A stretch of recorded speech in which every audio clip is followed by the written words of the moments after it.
precio, otras subsidiadas por el gobierno. Las refinerías con una pata coja que las van a arreglar, que las van a recomponer. Hace un par de días decían que Irán había firmado una negociación con Venezuela para levantar una de las refinerías venezolanas. Venezuela ha atravesado en los últimos años una compleja situación petrolera, siendo el país más rico en petróleo, con reservas probadas en el mundo, y bueno, todo lo que ya sabemos, una industria petrolera que históricamente fue líder en el mercado mundial y que ha tenido un descenso abrupto, que se ha venido recuperando de manera progresiva, también es cierto. Ahora se habla de un acercamiento nuevamente con Estados Unidos, que fue un socio comercial muy importante desde el punto de vista petrolero.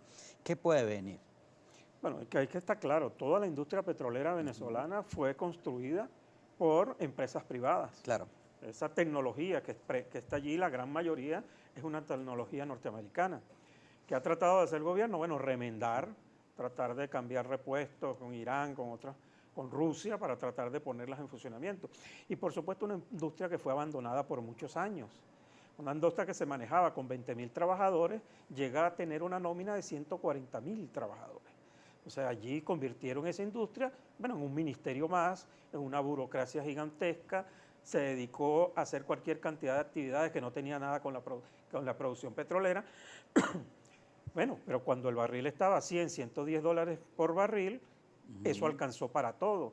Alcanzó para la corrupción, para la desviación de recursos, alcanzó para estos planes, si se quiere, entre comillas, sociales. Bueno, cuando llegamos a la realidad que se deja de producir, baja el factor, el costo del barril, y aparte de eso el gobierno de los Estados Unidos sanciona a la industria petrolera impidiendo que comercialice, bueno, el resultado es este. Ahora, ¿qué hay que hacer? Yo creo que es importantísimo que nos pongamos de acuerdo de cómo recuperar nuestra industria petrolera. Eso pasa por acuerdos con Estados Unidos. Yo espero que en las mesas de negociación que se están dando, la noticia del día de ayer de abrir la inversión a compañías transnacionales, el gobierno lo acepte de buena manera. Yo soy de los que dice que hay que ir también promoviendo la modificación de la ley de hidrocarburos para permitir que también los inversionistas, no solo internacionales, nacionales, puedan invertir en el petróleo. El petróleo le quedan más de 100 años de existencia. Venezuela, nos guste o no nos guste, va a seguir dependiendo de la producción petrolera. Bueno, eso hay que hacerlo, pero eso pasa por acuerdo, eso pasa porque el Parlamento proyecte desde allí una inversión a futuro, 20, 25, 30 años, pero eso no puede pasar entonces por una simple mesa de negociación en México, eso tiene que ser un gran acuerdo nacional. ¿Qué vamos a hacer con nuestra industria petrolera? Vamos a seguir dependiendo solo del petróleo. El Estado, el gobierno va a ser el único que controle los ingresos petroleros. Estos nuevos ingresos petroleros, ¿qué se van a hacer con ellos? ¿Se van a desviar hacia qué? ¿Hacia corrupción o hacia salud, educación, servicios públicos? ¿Cómo recuperamos la industria eléctrica venezolana? Yo creo que esos son temas que los venezolanos están esperando a escuchar. El problema de los políticos y entre políticos, de ponernos de acuerdo con un candidato, para la gran mayoría del país creo que es irrelevante. En este momento tenemos que sentarnos a ver cómo resolvemos los grandes problemas del país.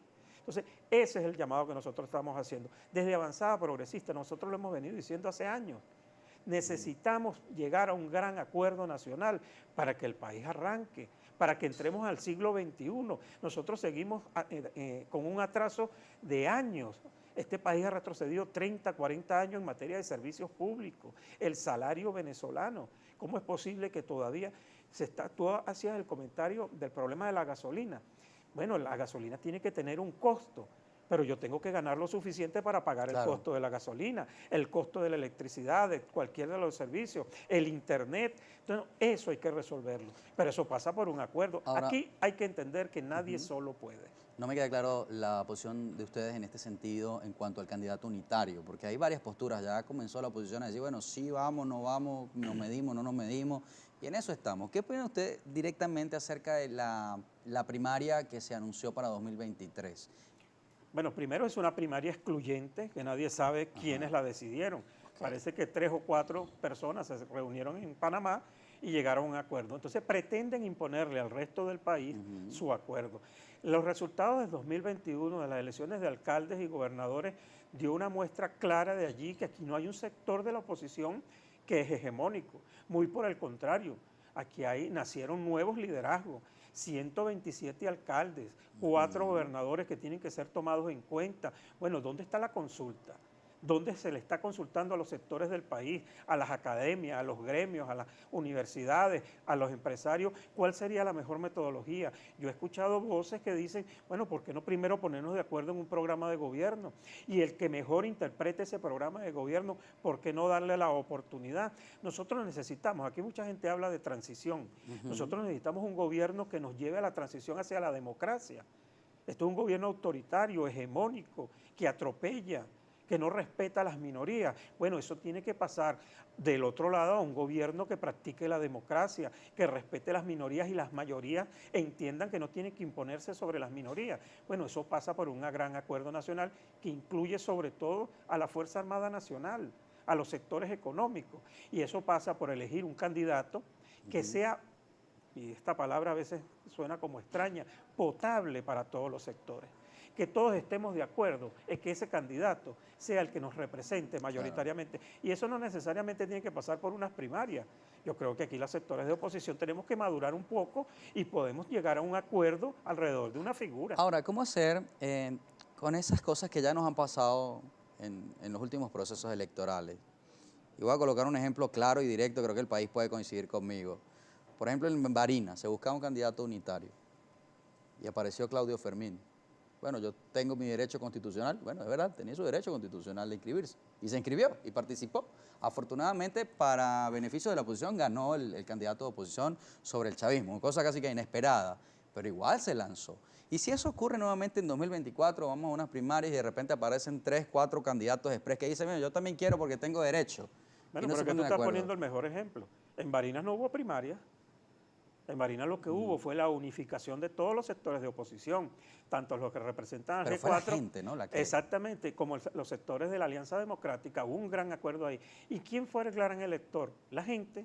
La gente decidió, orientó su voto. Claramente el venezolano sabe votar. Fue una gran lección a la clase política. Fue una gran lección a la clase política, bien dicho de tu parte. Eso puede volver a suceder. Pueden lanzarse 25 candidatos, claro. Pero si tú identificas un candidato y la gente, la gran mayoría de los sectores que están descontentos con este gobierno, identifican que ese candidato es el candidato ideal para derrotar al gobierno y para sacar el país adelante, yo estoy seguro que los venezolanos van a salir a votar. Tenemos que hacer una pausa más. Y cuando regresemos vamos a leer la participación de la audiencia y saber precisamente cuáles son esos puntos de vista que tienen y esas dudas que tienen de nuestra conversación. Respondemos a las inquietudes cuando regresemos. Conversamos con Daniel Santolo, miembro del Comité Ejecutivo Nacional del Partido Avanzada Progresista. Estamos en vivo, son las 7:25. Se ha venido reinando.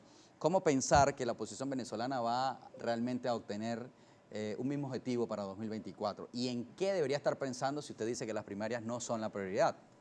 Es que las primarias para mí no es un método infalible y se ha demostrado. Ejemplo, en Táchira Lady Gómez llamó a primarias y nadie participó. ¿Por qué? Porque el objetivo no era que Lady repitiera la gobernación. Hay un objetivo claro, sacarla de la carrera presidencial. Igual pasó en Lara con Henry Falcón. Entonces hay un sector de la oposición que no ha entendido que nos necesitamos todos, como sucedió en Barinas. En Barinas se gana porque todos estuvimos alrededor del mismo candidato. Hasta que eso no se entienda, que hay que buscar el mejor candidato y ese candidato nos represente a todos, tú podrás hacer aquí las primarias que tú quieras, pero el que salga de esas primarias no va a representar a la mayoría del país. Además, tú ves las caras y son las mismas. Yo creo que llegó el momento de darle la oportunidad a que al país se exprese. La democracia es eso, es diversidad, es pluralidad. Porque tú dices muy bien, el gobierno resuelve sus cosas autoritariamente, porque ellos tienen un partido estalinista y ahí manda el jefe y todos los demás obedecen. La oposición no tiene un partido único, la oposición somos grandes movimientos con pensamientos diferentes, pero lo que tenemos que tener claro cuál es el objetivo. Nosotros de Avanzada Progresivo, el objetivo es sustituir a este gobierno, pero sustituirlo por la vía democrática y electoral, además sustituirlo para que el país mejore, como están demostrando ahorita los alcaldes y los gobernadores que ganaron. ¿Qué están haciendo? resolviéndole los problemas de la gente, buscando ver cómo construyen un pozo para darle agua.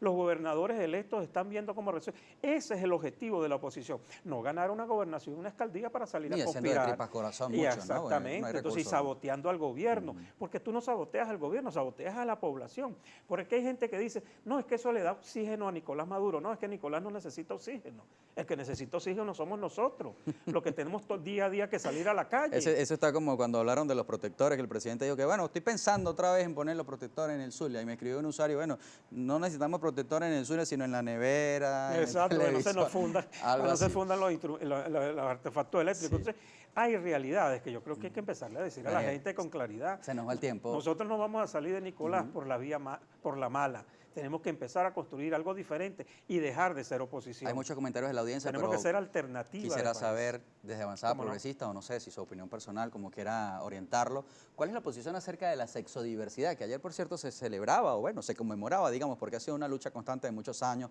para evitar el rechazo, la discriminación por sectores sexodiversos en Venezuela. Vimos, ya está el alcalde de Chacao aquí, por cierto, vimos en la Plaza Altamira, parte del colectivo con la bandera de los colores gay, que representan a la comunidad gay en Venezuela, digamos, manifestando sus luchas. ¿Qué opinan ustedes? ¿Son homofóbicos ustedes? No, al contrario. Nosotros, por cierto, tuvimos el día lunes una reunión con una representante que yo considero una de las mejores exponentes de la lucha por el movimiento LGTBI, Rachel. Bueno, y eso es una deuda que tiene el gobierno nacional por más de 20 años. No es solo el respeto a las minorías, hay que garantizarle legalmente sus derechos. Ejemplo, el derecho, ¿por qué no se le niega a una persona trans el derecho a cambiarse su nombre? Eso es un derecho humano. Elegir tu preferencia sexual es un derecho humano. Este gobierno que se hace llamar humanista, bueno, no ha hecho nada para resolver eso. Es una deuda, entonces. Entonces es otra de las grandes deudas que tiene. El derecho al libre desenvolvimiento de la personalidad, ¿no? Exactamente. Eso debe estar garantizado por normas y leyes. Todos los países en el continente lo están haciendo, hasta Colombia lo está haciendo. Entonces, ese es un llamado al gobierno. Empecemos desde el Parlamento, eso hay que hacerlo. Por cierto, ayer la alcaldía de Caracas, de Libertador, bueno, hizo un acto donde le dio un reconocimiento a esta compañera, bueno, bien bueno, pero no, que pase del reconocimiento y que el gobierno entienda que hay que modificar normas y reglamentos para que se cumplan sus derechos. Que sea vinculante que sea vinculante, por supuesto. Y en el derecho. Vamos a leer comentarios de la audiencia rápidamente. Lo increpa Leomar Bandes, dice, para el invitado no es relevante un candidato único, pero sí es relevante quitarle el partido a su principal figura y fundador. Ustedes también tuvieron un desencuentro. Nosotros no le quitamos el partido a nadie, eso es mentira. El compañero decidió irse de Avanzada Progresista y le deseamos todo lo mejor. Otro comentario, Yamil Tobar dice, la oposición representa menos del 20% del país y además dividida, sin un liderazgo claro, solo se ha dedicado a mantener sus privilegios. El 80% del país quiere un nuevo liderazgo ante el fracaso de la clase política venezolana. ¿Coincide? Bueno, hay que construirlo, pero eso se construye con propuestas, eso es una realidad. Otro comentario, Francisco Medina dice, en Barinas no estuvieron todos unidos, por ahí salió un Claudio Fermín tratando de romper la unidad. Pero es que la unidad no es garantía de que tú le ganes al gobierno. Por eso te decía, pueden aparecer 20 candidatos, pero la población se identificará con uno. Ramón Ramos dice, ¿cree usted que realmente, como dice el gobierno de Venezuela, se está arreglando? Bueno, el gobierno no dice eso, ha sido una frase que se ha generado. No, yo creo que esa es una diatriba improductiva e innecesaria. Dice, cuando un kilo de carne en Apure cuesta 25 bolívares, más de $4, y eso que somos productores de ganado vacuno. El problema aquí no es de los costos de los productos, es que no ganamos para comprarlos. Denis Pernilla dice, buenos días, usted habla sobre los problemas y posibles soluciones de nuestro país. ¿Usted cree que la revolución lo desconoce? La oposición menciona todos los días este problema. La intención es ablandar corazones endurecidos o hacer caer en la razón. Es que el problema es que nosotros no vamos a seguir como reporteros de sucesos, narrando lo malo. Hay que empezar a hacerle propuestas al país. ¿Cómo vamos a resolver los problemas de la gente?